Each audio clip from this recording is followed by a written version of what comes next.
अधिका बाबू रामचंद्र टिकुली भरत बाबू हे सिंदूर अधिका बाबू रामचंद्र टिकुली भरत बाबू हे आहे नैना काजर बाबू लक्ष्मण हो तीनों आभरण हे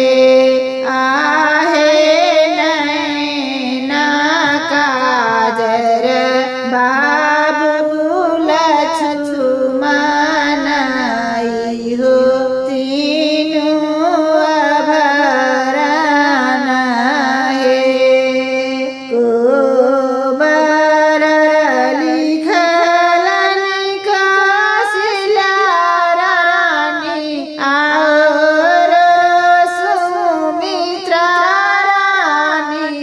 हे कोबर लिखलन काशिला रानी और सुमित्रा रानी हे आहे कोबर लिखलन के कई रानी बरनु राग हे आहे कोबर लिखलन